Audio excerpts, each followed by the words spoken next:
Hi was welcome to our channel. So Trivikram గారు and Mahesh Babu గారు వీళ్ళ కాంబినేషన్లో వస్తున్న చిత్రం గుంటూరు కారం. సో ఈ నెల 12కి అయితే రిలీజ్ కాబోతుంది. అయితే ఈ సినిమాకి సంబంధించిన ట్రైలర్ మరి నిన్న రిలీజ్ చేశారు.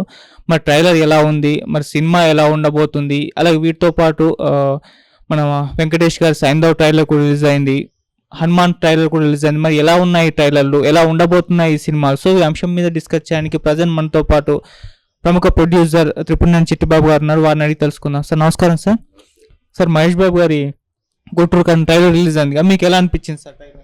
ట్రైలర్స్ అన్నీ యాక్షన్ ఓరియంటెడ్గా ఉన్నాయి, మాస్ ట్రైలర్స్. ట్రైలరు పెద్దగా ఎక్స్పెక్టేషన్ పెంచే విధంగా ఏ సినిమా ట్రైలర్ లేదు.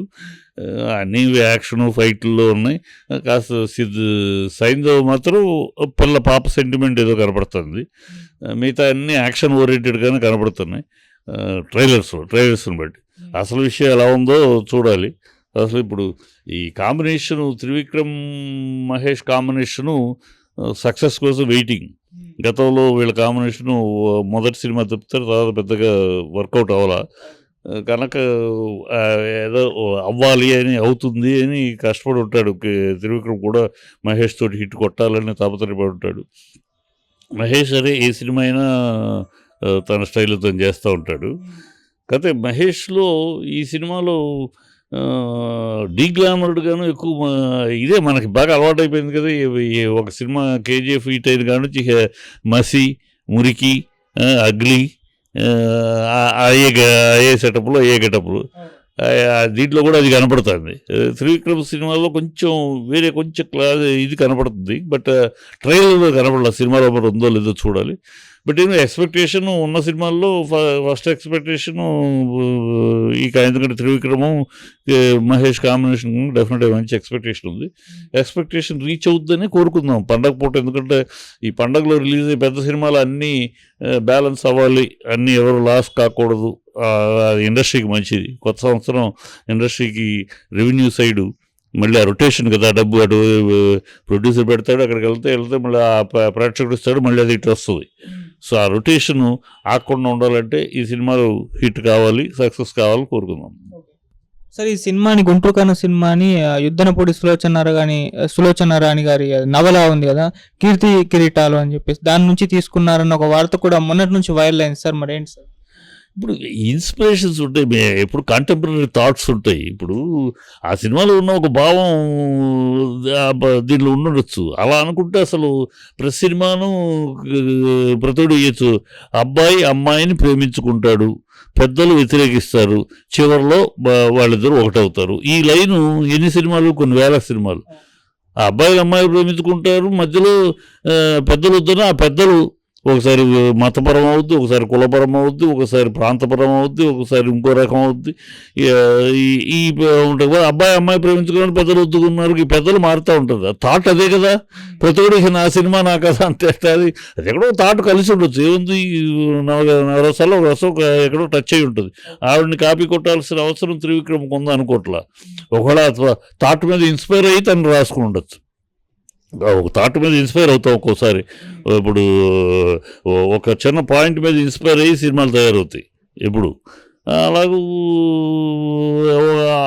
ఆయన చదివి ఉండొచ్చు, నవలు చదివేవాడు కనుక చదివి ఉండొచ్చు. దాంట్లో పాయింట్ ఏదో నచ్చి ఉండొచ్చు, దాని మీద తను దాంట్లో డెవలప్ చేసుకోవచ్చు. అంతేకాని అది కాపీ కొట్టాడంటూ కరెక్ట్ కాదు.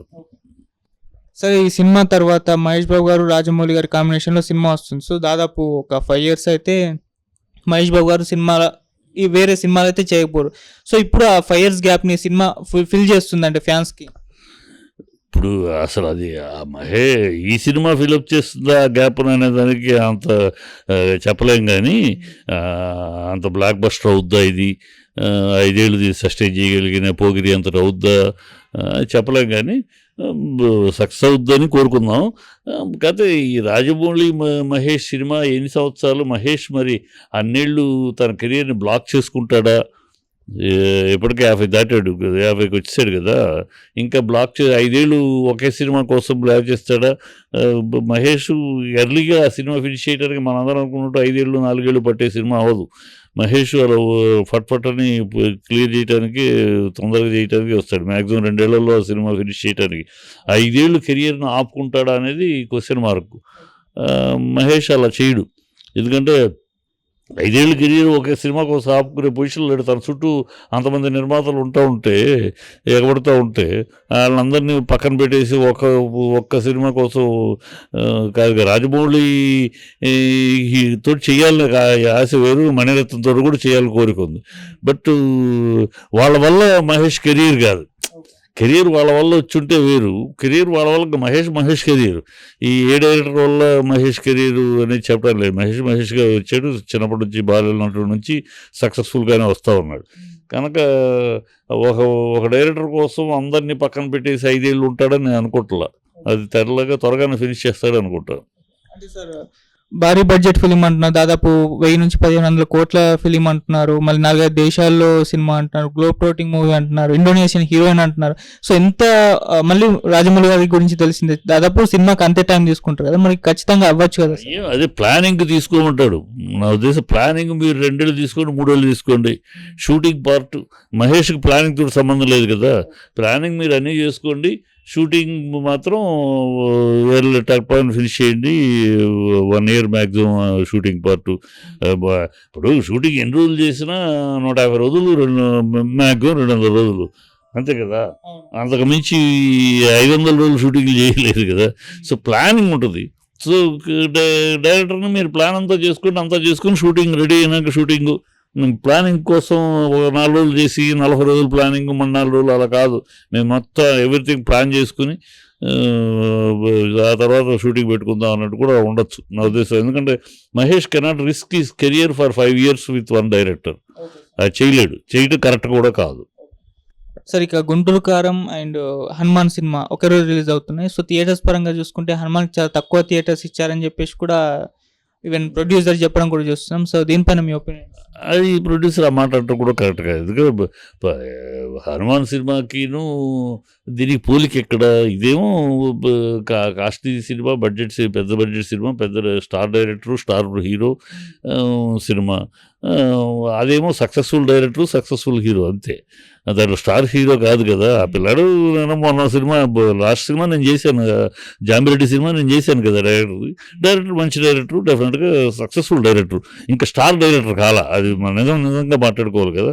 త్రివిక్రమ్ స్థాయికిను అతని స్థాయికి తేడా ఉంది కదా. ఇతను స్టార్ డైరెక్టర్, అతనేమో సక్సెస్ఫుల్ డైరెక్టర్. అలాగే హీరో స్టార్ హీరో, మామూలు హీరో. సో ఎట్లా కంపారిజన్గా దాంతో పోటీగా ఎట్లా ఇస్తారు? కరెక్ట్ కాదు అది.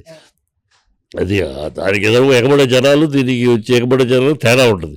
దానికి 1000 మంది ఎగబడితే దీనికి 100 మంది ఎగబడతారు అంతే కదా. ఆ కంపారిజన్ ఉంటుంది కదా. సో అక్కడ నెంబర్ ఆఫ్ థియేటర్స్ అక్కడ ఖచ్చితంగా సినిమాకి ఇవ్వాలి, తగినని ఇవ్వాలి. అదే దిల్ రాజు ఇప్పుడు సలహా కూడా ఇచ్చారు, 1 వారం దాటి వేసుకో, 26 వేసుకోవచ్చు. ఆ సినిమాకి 26 వేసినా 24 తేడా ఉంది. 26 వేసిన మంచి సినిమా డెఫినెట్గా సక్సెస్ అవుద్ది. కానీ వాళ్ళు లేదు అప్పుడు వేసుకోవాలన్నాడు కూడా ఓకే. అప్పుడు మనం ఉన్న థియేటర్లుగా ఇచ్చుకోవాలి. థియేటర్లు సడన్గా ఇప్పుడు కట్టలేరు కదా కొత్త థియేటర్లు. మధ్యలో వెంకటేష్ సినిమా ఉంది, నాగార్జున సినిమా ఉంది. వెంకటేష్ సినిమా మరి వాళ్ళకే థియేటర్లు ఉన్నాయి, సురేష్ బాబుకి థియేటర్లు ఉన్నాయి. మరి వెంకటేష్ సినిమాకి కారం కన్నా, గుంటూరు కారం కన్నా ఎక్కువ థియేటర్లు ఇవ్వచ్చుగా. వెంకటేష్ కామ్గా ఉన్నాడు, తనకు వచ్చి థియేటర్లో చేసుకుంటున్నాడు. మార్కెట్ని బట్టి, బిజినెస్ని బట్టి, పిక్చర్స్ స్టేచర్ని బట్టి థియేటర్లు ఉంటాయి.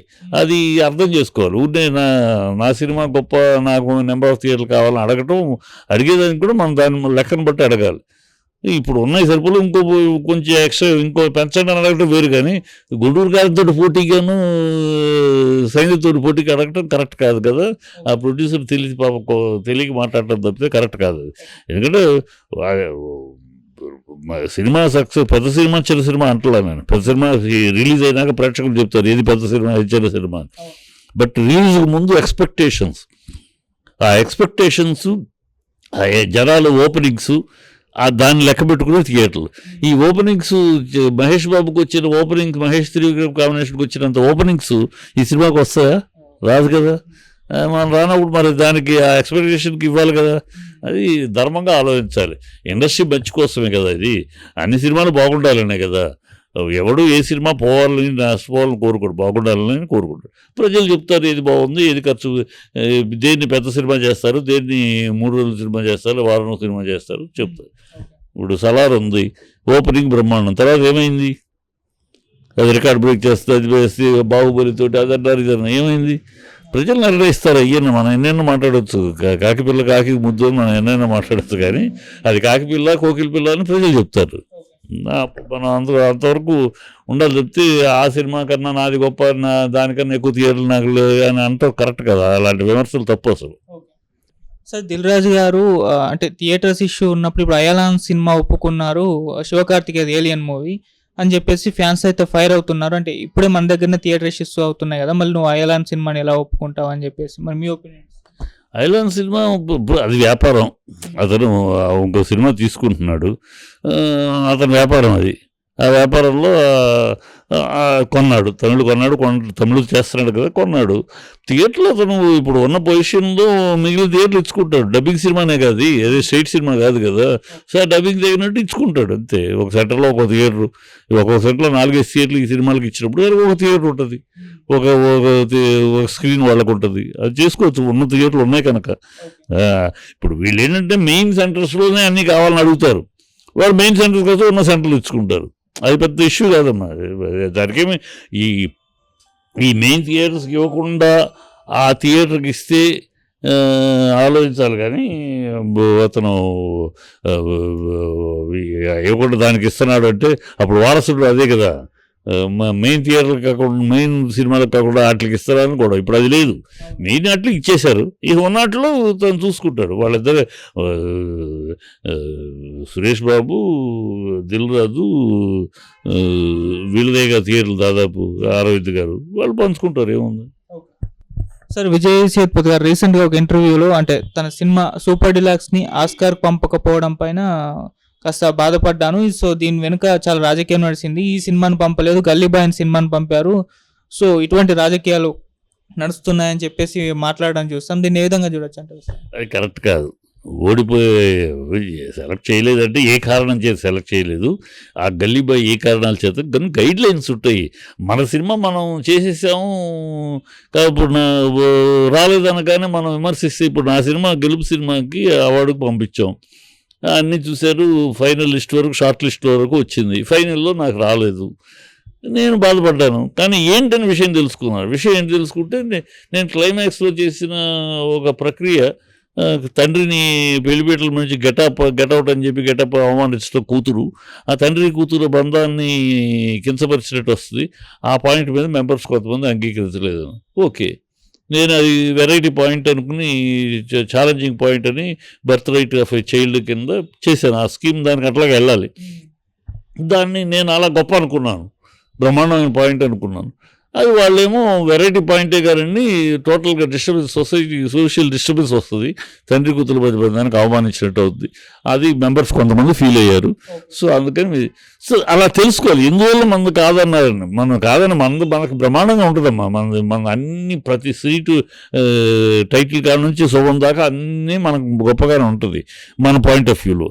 అది అక్కడికి వెళ్ళినప్పుడు, ఆ టేబుల్ మీద కూర్చున్నప్పుడు, ఆ గైడ్ లైన్స్ అవి మిగతాయి అన్నీ వచ్చేటప్పుడు ఆ తేడా తెలుస్తుంది. అది ఎందుకు రాలేదు, దీనికి రాజకీయాలు అంటే మరి రాజకీయాలు నీకు ఇన్ఫ్లుయెన్స్ చేయొచ్చు కదా, నువ్వు చేసుకోవచ్చు కదా, వాళ్ళు లాబింగ్ చేసుకుంటే, అవన్నీ కరెక్ట్ కాదు. అది కమిటీ ఉంటారు, కమిటీ అంతా చేస్తున్నారు అనుకోవట్లా నేను ఈ మధ్యకాలంలో. అది ఈ గతంలో ఉండేది లాబింగ్లు, ఇప్పుడు అంత లాబింగ్ లేవు, కొంచెం డిఫరెంట్గానే పర్ఫెక్ట్గానే చూస్తున్నాం కదా. అవార్డులు వచ్చిన అవార్డులు, గతంలో అవార్డులు, నేషనల్ అవార్డులు కానీ స్టేట్ అవార్డు చూస్తున్నాం కదా, ఒక పద్ధతిలో వెళ్తా ఉంది. మనకు రాలేదు కనుక అది ఫ్రాడ్ అంటే కరెక్ట్ కాదు. ఖచ్చితంగా అతనికి మంచి సినిమా చేశాడు, రావాలని ఎదురు చూశాడు, వస్తుందని మనలాంటి వాళ్ళకి కూడా మంచి సినిమా డెఫినెట్గా, ఎందుకంటే సముద్ర కానీ మంచి writer, no doubt about it. అతను మంచి ఆర్టిస్టే కాదు, మంచి రచయిత కూడా. అతను తమిళ సినిమాలు, కొన్ని కథలు, అతని సినిమాలు చూశాను నేను. అవి కూడా మంచి ఫ్యామిలీ ఓరియంటెడ్గా ఉంటాయి. కొంచెం మిడిల్ క్లాసు సమస్యలు ఉంటాయి, లోవర్ మిడిల్ క్లాసు సమస్యలు కూడా టచ్ చేసిన సినిమాలు ఉన్నాయి అతని ఈ కథలో. సో మంచి రైటర్, నో ప్రాబ్లం. మంచి సినిమా తీశాడు. అవార్డు రాకపోవడం అనే దానికి పెద్దది వస్తే సంతోషం, రాకపోతే పెద్ద దానివల్ల నష్టమేం కాదు. దాని గురించి రాజకీయాలు ఉన్నాయి అవన్నీ అనవసరపు కాంట్రవర్సీ మాటలు కరెక్ట్ కాదు.